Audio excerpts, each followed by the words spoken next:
Hey, happy Monday. My name is Sierra. I'm the creator of She Is E Magazine and Media Co.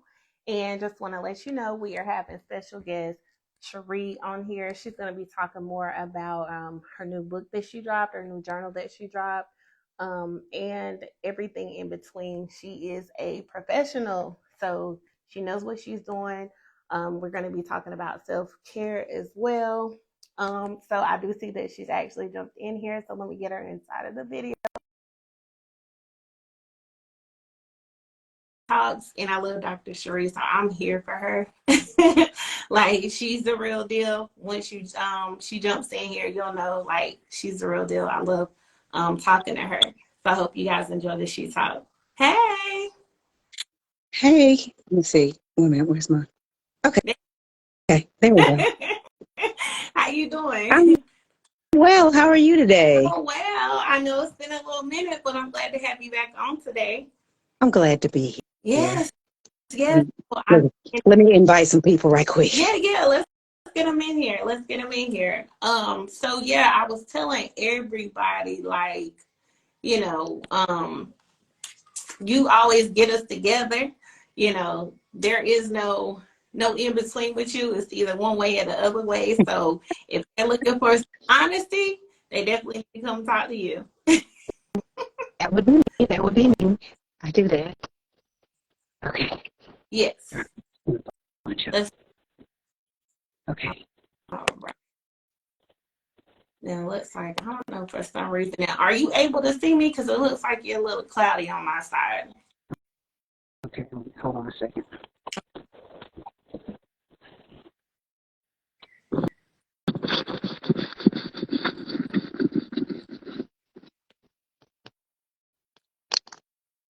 Is that better?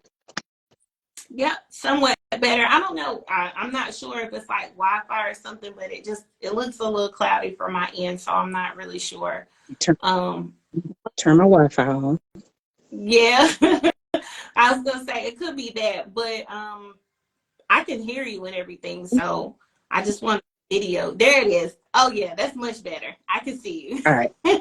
Turn my Wi-Fi on. That's what it is. Yes, I can see you. So let's for the ones that don't know you though, I want you to introduce yourself. I know who you are, but they might not know. So can you introduce yourself to the audience? Okay. I'm Cherie Edwards. I am trying to get my phone propped up. There we go. I'm a licensed professional counselor. I have about 18 years of experience being a therapist. Um, my specialty is trauma and PTSD. I own Work in Progress Counseling in Birmingham, Alabama, and Tuscaloosa, Alabama. Um, I'm a mom. I'm a wife. I'm a doll to one granddaughter. And yeah, that's who I am. Okay. Okay, awesome. So again, like I told you, we have done this before, but she actually has something new that we're talking about today. So I'm excited about that. I know that you moved into dropping your journal. Yes, I love it. Like I love to see that because for me, it's seeing evolution. So I love that. So I want you to tell us a little bit more about your journal. So, as a therapist, there's a couple of things that I'm known for amongst my clients and my staff as well. I'm known for talking about boundaries, and I'm known for talking about self-care. Um, when I'm working with clients, I'm frequently trying to teach them healthy coping skills, practicing good self-care so that, you know, as life stressors come, that we're not overwhelmed and overtaken by the stressors that come upon us through life, because life is going to life, as they say. Yeah. And so I try to encourage people to practice good self-care. Well, one of the things that I recommend a lot is journaling. And so I've found that there are some people who just journal. There are people who they write and they've written for years. And so when I say journal, they're like, oh yeah, I journal all the time. And then there are people who are like, well, I've never journaled, but I'm willing to try. But what I hear most often is, I don't know what to write. Mm. And so when people say they don't know what to write, it's because they have so many things going on in their headspace, they don't even know where to start. So with my journal, what I wanted to do was to help people clarify some of the things that they could write about. And so there are some pages that are like self-care pages.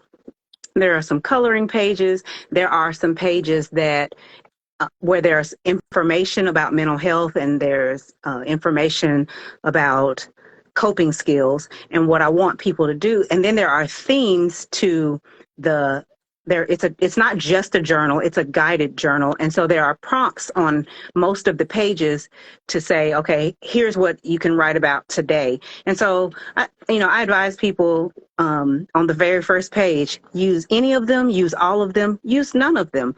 But it's to give people a point to start with when they don't know where to start. Mm-hmm. That's good, because I know, like, I guess for writers, like, we journal, right? Mm-hmm. And sometimes we might just grab a notebook, or you just might, for me, sometimes my phone is there. I'll make a note on my phone if I can't get to my journal. But there's a struggle, like, Nardo Benner said that he's never journaled. So it's good to have that guided journal, because again, it gives you that starting point, like what's on your mind when you see this topic. Right. Was the idea to put that together? Say that again. Was that your idea when you decided to put this journal together, to give that guide? It was just to say, listen, I got a topic for you. What can you think? Absolutely. When I'm working with clients and I'm saying, okay, I want you to journal, I often tell them, okay, so we've talked about this today, and this seems to be a theme. So I'd like you to spend the next few days writing about this. And so let's just say someone is struggling with making a decision about a job move. I'm trying to decide if I'm going to make this job move. So I want you to journal about it, and I want you to write all the pros and cons of all your options. Leave this job, stay on this job, take this job, take that job.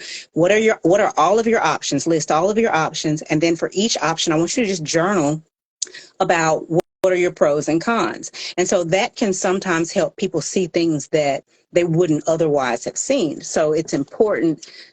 One of the important things about journaling isn't just about, I don't want to write about my feelings. It's not always about feelings like I'm happy, I'm sad, I'm lonely. It's not always that. Sometimes it's literally going through your options, weighing your pros and cons, and seeing what would be the best decision. Mm-hmm. Yeah, that makes sense, because again, sometimes we don't realize that we have all these other options, but we need to find out like what's logical and what's actually going to work for us too. And exactly. In black and white, it just helps us make better decisions. Yeah. And when you write things down, you can also see patterns that you otherwise wouldn't see. One of the things that I encourage people to do who journal is go back and read, where you were a month ago, because things seem to have shifted. And so a month ago we were talking about this, but here we are a month later, we're talking about this. But I remember some similar themes. So go back and read what you wrote back then and see how things have shifted. And so when people do that, they can say, the last time I was dealing with this issue, what I did was this, and the outcome was this. I don't want to do that. Or that worked, let me do that again. And so journaling is also a good history for yourself. It's a roadmap of where you've been. Absolutely. And it can help you with where you're going. Absolutely. I never looked at it like that. Like, I knew it would be good. It's good to go back and just look, maybe even last year, this time, on how things have changed. Like, that's something that I just did, and just looked at, what was going on and what's not going on today, or what's changed, how I've grown from those moments, or right. Maybe haven't grown in those moments. But, I didn't think like maybe just going back and looking at just a month ago, because sometimes like I feel like we're like, oh, they just happened, so there's no need to look back. But going back just a month ago could be very helpful too. Very much so. I've known a few people who've dealt with suicidal thoughts for years. And one of the things that journaling does for them is it reminds them when they get in a low place. I've been in a low place before. I'm no long. I was in that place for this long, and then things shifted, and then I was better. And so if I got better before, I can get better again. And so it's a reminder of where you've been and how you've overcome and what you've accomplished. Absolutely. And that's powerful within itself to be able to go back and reflect on those low moments Mhm. and say, yeah, especially dealing with, suicide. Some people are touchy when they talk about that, but I feel like using that example, that's even more of a reason for us to journal. Mhm. Even more of a reason. So let me ask you, because you created this journal for everybody. But do you have a self-guided journal, or you just freehand your journal on your own? I've journaled freehand for years. Um, I think I started maybe middle school writing things down.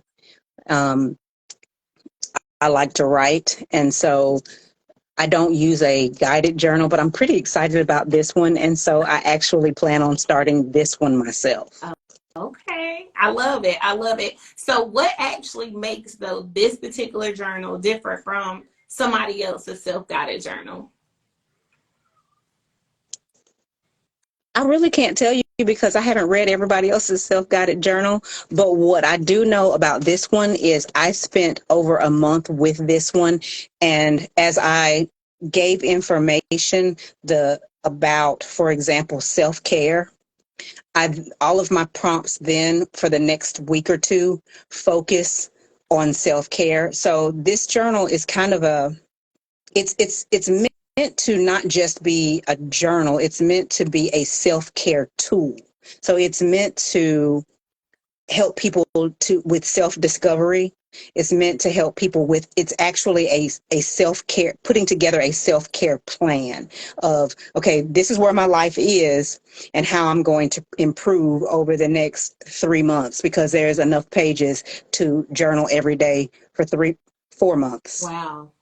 Wow. Okay. Okay. And somebody said it gives you homeworks and things to talk about. So I feel like that's exciting because to me, homework pushes you into accountability. It's absolutely. Um, I actually gave it to a couple of people that I wanted to read it and give me feedback on it. And one of them told me that they planned on taking it with them to their therapy sessions. It wasn't one of my clients, it was a friend. And she was like, this is really a good tool for me to work through some things with my therapist. Awesome. Awesome. That's so amazing. You guys got to make sure that you get it. As we're talking about therapy, we know that, you deal in counseling. What does self-care look like for you? Self-care for me is quiet time first thing in the morning. Um, Without an alarm clock, I'm usually up about 6:15, 6:30. And I kind of, get up, I do my morning ritual. I may read, I've got to pray, I have a little bit of meditation time. I have quiet time until my first client. My first client is usually not till 9 or 10. And so from 7 to 9, I sometimes sit right here in my office and I just have quiet time. Sometimes quiet time is music, just sometimes quiet time is writing, sometimes it's reading, just quiet time. And then I have a date at noon 30, and it's a joke between me and my kids. I meet two of my kids at the gym at 12:30, 4 days a week, and Wow. we work out. Wow. I ride I ride bikes a couple of days a week, and uh, prayer meditation every day, guided meditation from time to time, journaling. Um, do not disturb on my phone is self-care for me. Yes. People, I use that. I'm sorry. I do. You know, I listen for a living, and so I've communicated with the people that I love, my friends and my family. When I've had a long day of listening, if I can't listen anymore, I say I just don't have the bandwidth to deal with that right now. And so I set boundaries. And so that's self-care. Uh, and I see a therapist. Let me not leave that out. I see a therapist on a weekly basis. Okay. And I don't have to have anything major going on. Yeah. Like, why would you trust a therapist that didn't see a therapist. Okay. I don't well, first of all, it's hard for me to trust people that don't even like they're not open to therapy. Because at some point in your life, outside of God, you're gonna need to talk to somebody else outside of your friends, outside of your spouse. You're gonna need to talk to a professional that knows this thing. You know what I'm saying? They might not know everything, but a professional therapist, why not? I think it's great. Friends and family sometimes are just too close to help. And so you've got to have a safe place to decompress. Absolutely. Absolutely. So even for you, being able to share that you have a therapist, that's a part of self-care for you. Absolutely. Is really, I hope that people on this, this live and going forward, whoever sees this live realizes that y'all need it regardless. And so I see a question, can journaling help with procrastination? Absolutely. Because one of the first things that you start asking yourself is, what are you procrastinating? And procrastinating is actually a reward. Mm-hmm. And so what are you getting from procrastinating? Mm-hmm. What are you avoiding by procrastinating? That's good. That's good. Because I think we all procrastinate. So that was a great question. I think we all procrastinate and we deal with it. And I can honestly say for myself, like when I've had those bouts of procrastination, journaling, and then going back and looking at it like, I didn't make a move on this yet. I'm still procrastinating. Let me make a move on it. It helped. It helped for sure. Definitely. Because you sort through like, why are you avoiding that thing? Mm. What are you getting by avoiding it? Wow. The reality of it. And that within itself might be a reality check. Like, why am I avoiding this? Exactly. Because sometimes we just don't want to face what it really is. Is it us? Is it that we can't afford to do it? It makes us uncomfortable? Like sometimes looking at ourselves in that, from that perspective, of realizing we've been practicing avoidance, that's tying into procrastination. And I think sometimes procrastination is the flip side of perfectionism. And so you say, well, how is it perfectionism if you're not doing anything? Well, I'm avoiding doing it because I want to get it just right. And I think I'm not going to get it right. And I'm fearing that it's not going to be perfect. So if I just avoid it, then I don't have to worry about it not being perfect. Oh my goodness. That is so heavy. That's so heavy. Okay, not up there. Let's move past the procrastination. That hurt. My mind never even thought about it being the opposite of that. Mm-hmm. It is absolutely. It's avoiding the inability to be perfect. Mm-hmm. So then it's like you're fighting two things because you're fighting procrastination and perfectionism. Mm-hmm. But procrastination is your tool to avoid your perfectionism. Wow. And working through that. That's so real. That's so real. And so what I would tell my client is I want you to write until you can't write anymore of what would happen if it didn't come out perfect. Like, what would that look like? Wow. I'm going to use that for myself. Because I know I have a few things I'm procrastinating with myself. So I'm definitely going to add that in my journaling. Yeah, I get that. He said sometimes failing is not an option. I understand that. Depends on your definition of failure. Because sometimes what we call failure is really just an opportunity to learn a new lesson. Mm. And it's not a loss, right? Right. But we have to, that's another thing. I think society has us in this mindset to where, it's not a loss, it's a lesson. Mm-hmm. So, yeah, that makes sense. I love it. So tell me, what is something like some tools or some gems that you could give to somebody who has never journaled and is interested in actually doing this self-guiding? Like, how can you change your mindset to actually get into getting this journal and making it work for you? So I think I've heard people say that, they don't journal because they don't know what to write. And so this really, the guided aspect of it, you literally don't have to think. You just turn to the first page, you look at what it says, and you answer the question. And it can be, when you journal, it's your opportunity to work through your thoughts. It can be one sentence. It can be one word. It can be 5 pages. It doesn't have to look like how someone else does it.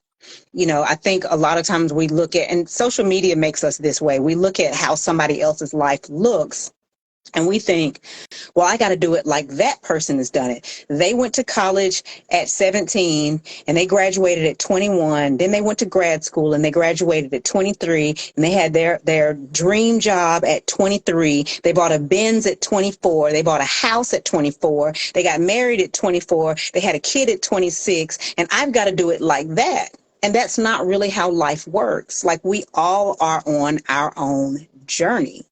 The name of my journal is Work in Progress, the Journey, because as long as we are on this journey of life, we should be a work in progress.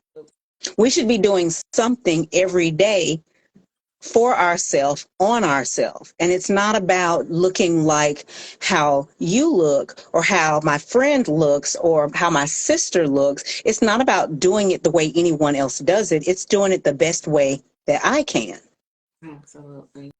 And so for someone who's saying, well, I don't know what to write, just write.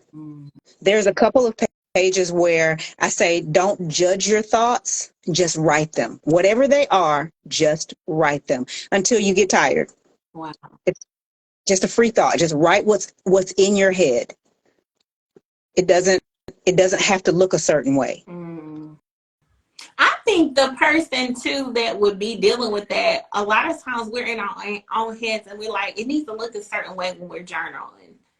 Like, I love that you said it doesn't have to look a certain way. I've heard people say, if I make a mistake, I've got to tear the page out. Well, then if I tear the page out, the journal is ruined. Like, no. No, it's not. Right. It's work in progress. Like, it does not have the journal isn't for anyone else to even read. It's for you. And so if you write something and you don't like the way it sounds, it's just a thought. Just draw a line through it and keep writing, or leave it as is, because it was in your head. It came out on paper. If you want to say it different, say it different. Right behind that, I wrote this. No, I wrote that. I wrote this and that. Like, you literally can change it. It is a work in progress. It does not have to be perfect. This is not going to be graded. It's not going to be turned in. Journaling is all about self-reflection. Wow. Yeah. And I guess in order to journal, you have to be ready for that self-reflection, right? Definitely. Because it's getting, again, I feel like sometimes we're just in our own heads and we're like, do I really want to read what I'm going through? I know it's in my brain. I know I've been through it, but do I really want to put this on paper? Do I want to be this vulnerable? So one of the things that I've learned through practice is that when we have thoughts that we can't, like, my mind feels cluttered. And I've got all this stuff going on in my head, and I can't sleep. I can't rest. I just can't focus because I got all these thoughts in my head. Journaling will help with that, because typically when our thoughts are doing all these things, we're doing one of a few things. We're trying to remember things. And so I got to remember, I got to do all of these things. And so I play it over and over in my head. I got to remember to go by the post office. I got to go to the bank.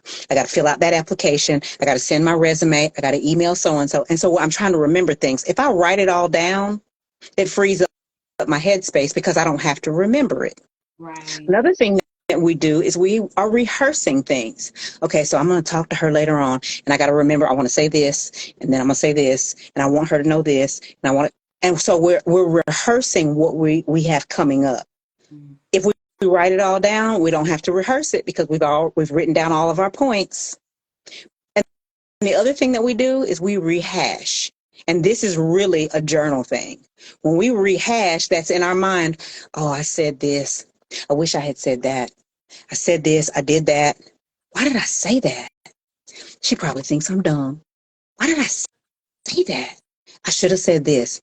I should have said this. And I should have said this. Well, instead of doing that, if I just write it all down, I don't have to rehash it, and my brain can let it go. And so I recommend that people keep a journal right by your nightstand. So if you're laying there in the bed and your brain won't turn off, write everything down that's in your brain, close the journal, and when you start it up again, say, I don't have to remember, rehearse, or rehash that. I've already put it all in my journal, and I can now rest. That's good.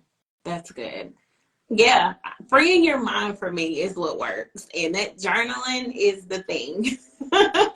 It brings so much because again, I think we all go through that. Like we have so much in our mind, we have so much to do.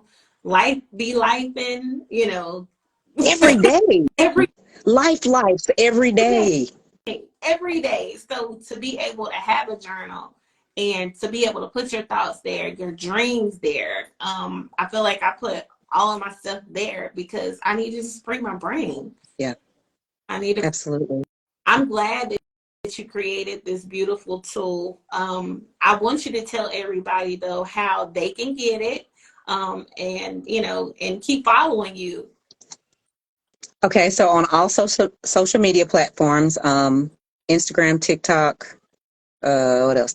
Twitter, Facebook. I'm at WIP Counseling, and let's see. The journal can be purchased online on my website, workinprogressllc.com, and I'm trying to drop it in the chat. Let's see, but if I do that, I'll mess up my camera. Let's see if I can get over here. Can I find you on Instagram on the computer at the same time? Let's see. It's actually available on Amazon. It's called Work in Progress, The Journey. So it's available on Amazon as well. Oh, look, there you are. Let's see. And Amazon, and then your WIP counseling, right? Yes. On all platforms.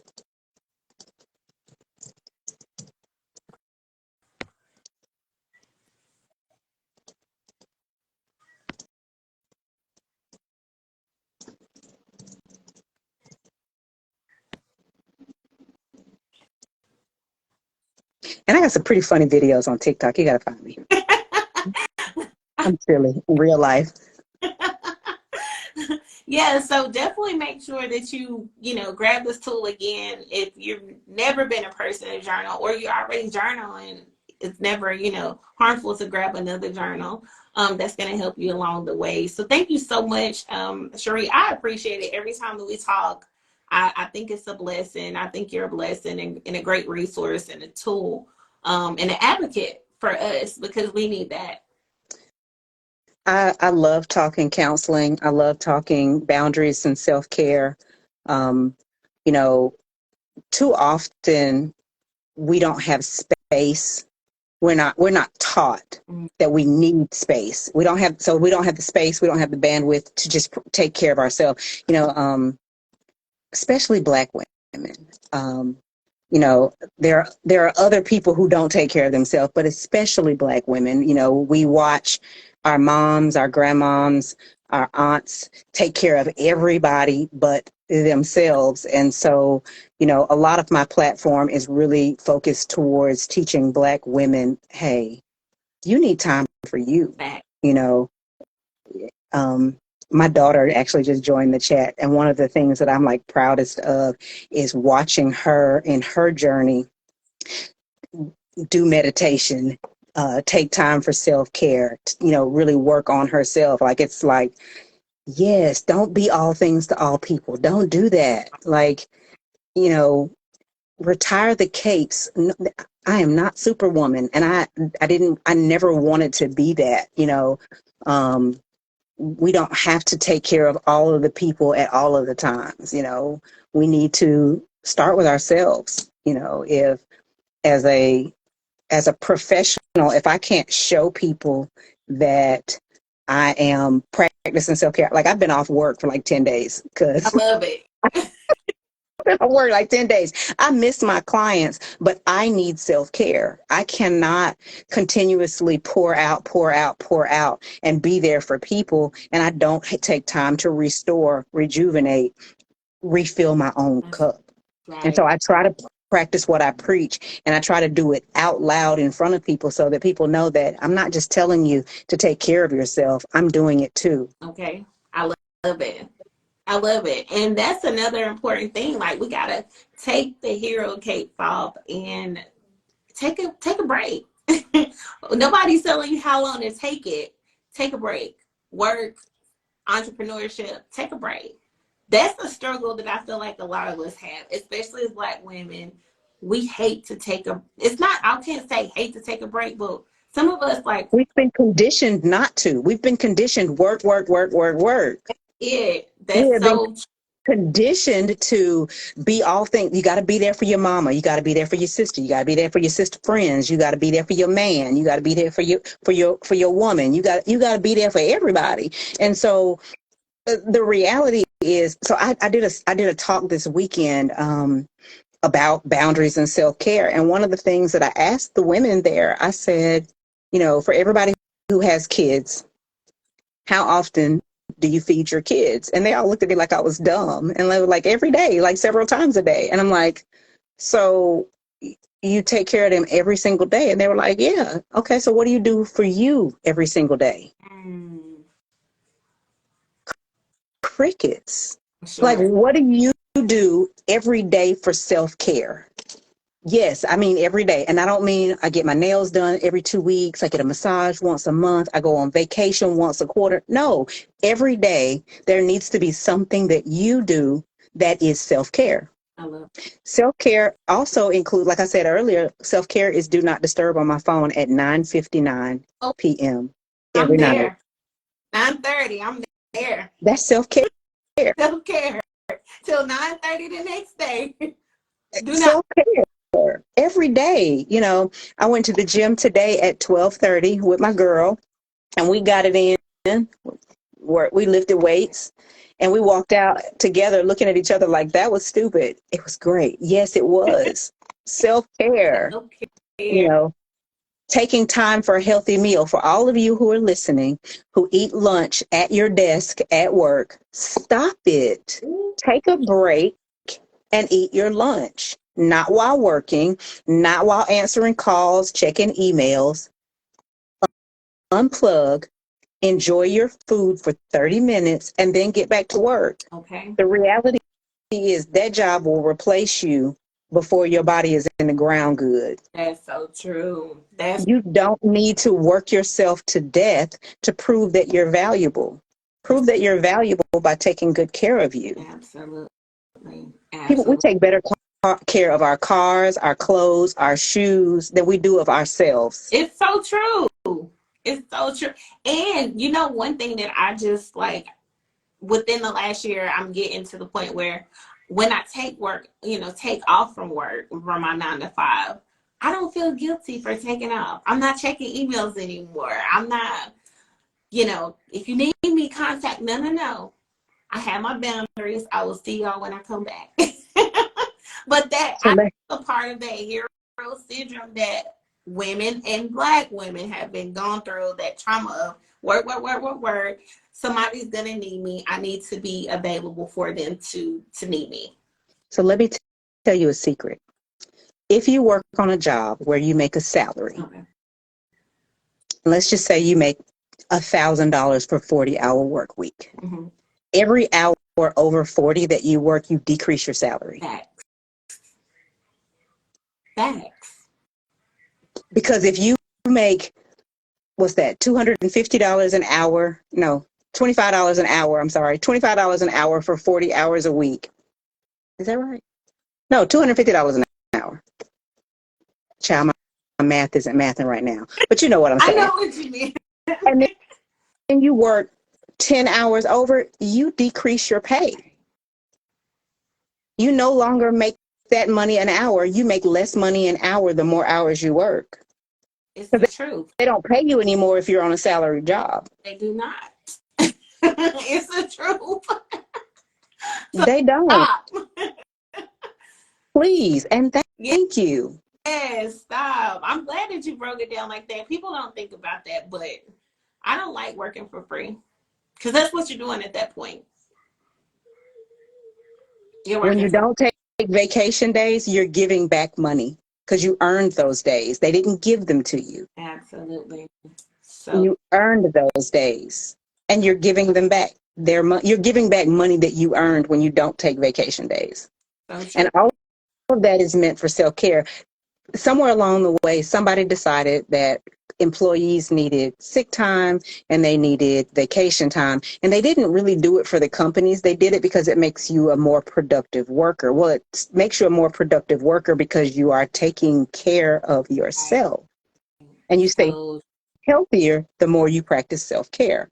Absolutely. I love it. And it's the truth. It's the truth. No, they don't want people burnt out coming to work because you make them, you're cranky, you're not friendly, you know, and everything in between. So, yeah, take your time. Take your time. Take your breaks because they also don't pay you for lunch for real. No, they don't. No, they don't pay you for lunch. Take your lunch. Take your lunch, period. Take your lunch. Don't eat at your desk. Stop working during lunch if they're not paying you for it. That's so true. I'm glad that you're saying this because again, us women and men, you know, you can be so, you know, dug into your business, dug into somebody else's business that you might be working for and just not taking care of yourself. And it's so important to take care of yourself. It's so important because if you don't take care of yourself, who's going to do it? You don't get another go at this. Like, this is it. This is it.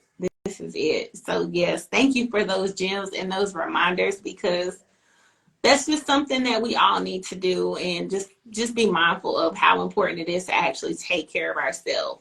Go to our doctors, go to our therapists, go to church, whatever you got to do. Yes, all of those things. You got to take care of your mind, your body, your spirit. Like, you've got to take care of yourself financially. You have to practice good self-care. That's right. And it starts with healthy boundaries. Yes, because I feel like sometimes we just don't have the right boundaries in place or the healthy boundaries in place to be who we need to be for ourselves before we can be those things for other people. Right. I love it. So again, you guys make sure that you follow Cherie. Get this guided journal. Like, I love it. It's working in progress because we are a work in progress. Nobody is perfect. So yeah, do the work and do the work by following her and grabbing her journal. Okay. Thank you so much again, Cherie. We'll talk, I'm sure, again. Soon. Let's talk soon. Talk soon. You guys have a good evening. Take care. Bye-bye.